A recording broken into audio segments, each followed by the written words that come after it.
શારદાકીય નવરાત્રિના પ્રથમ નોરતાના શુભ દિવસે જેતપુરના કાગવડ ખાતે આવેલા ખોડલધામમાં એક ભવ્ય અને વિશાળ પદયાત્રાનું આયોજન કરવામાં આવ્યું હતું।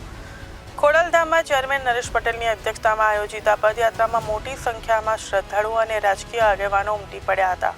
પદયાત્રામાં વિસાવદરના ધારાસભ્ય ગોપાલ ઇટાલિયા, અમરેલીના સાંસદ કૌશિક વેકરિયા, અમરેલીના ધારાસભ્ય જેપી કાકડિયા, ધારીના ધારાસભ્ય જેપી કાકડિયા, રાજકોટના ધારાસભ્ય રમેશ ટીલાળા, અમરેલીના પૂર્વ ધારાસભ્ય પરેશ ધાણાણી સહિતના નેતાઓ હાજર રહ્યા હતા।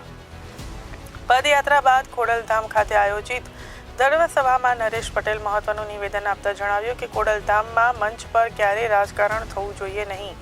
આપણે સૌએ ભાઈચારાની ભાવના જાળવી રાખવાની છે। ચૂંટણી તો આવશે અને જશે, પરંતુ મતભેદો થાય તો પણ મનભેદ ક્યારેય ન કરવા જોઈએ।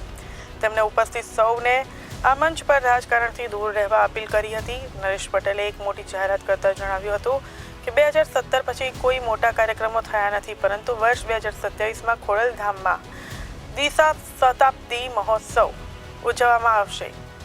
આ મહોત્સવ 3 થી 5 દિવસ સુધી ચાલશે। પવિત્ર પરિસરમાં આજે સતત 15મા વર્ષે મા ખોડલની પદયાત્રા અહીંયા પહોંચી છે।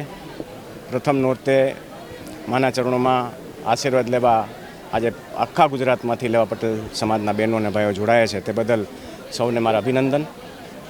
આ પવિત્ર દિવસે આજે મા ખોડલને પ્રાર્થના કરું છું કે સમગ્ર વિશ્વમાં શાંતિ સ્થાપે અને સૌનું સારું કરે, એવી મા ખોડલના ચરણોમાં પ્રાર્થના।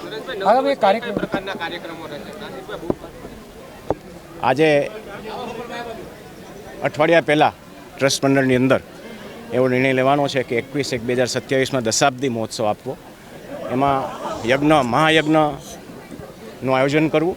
મહાયજ્ઞની સાથે ફક્ત એક દિવસનો નહીં પણ 3 થી 5 દિવસની વચ્ચે આ કાર્યક્રમ થાય અને અનેક કાર્યક્રમો આપવા। કાર્યક્રમની કોઈ પણ રૂપરેખા હજી નક્કી કરવામાં નથી આવી। તમારા પુત્ર શિવરાજભાઈ એવું કીધું હતું કે ભાઈ સમાજના કાર્યક્રમની અંદર રાજકીય નેતાઓ પોતાનો જસ કાઢવા માટે આવતા હોય છે, તો આજે પણ ઘણા રાજકીય નેતા હતા। આ નિવેદનને કઈ રીતે જુઓ? પોતપોતાના નિવેદન સૌ કરતા હોય છે। એમાં મારો પુત્ર હોય કે મારો ભાઈ હોય, એની સાથે કોઈ સંકલન અત્યારે આપ ન કરો।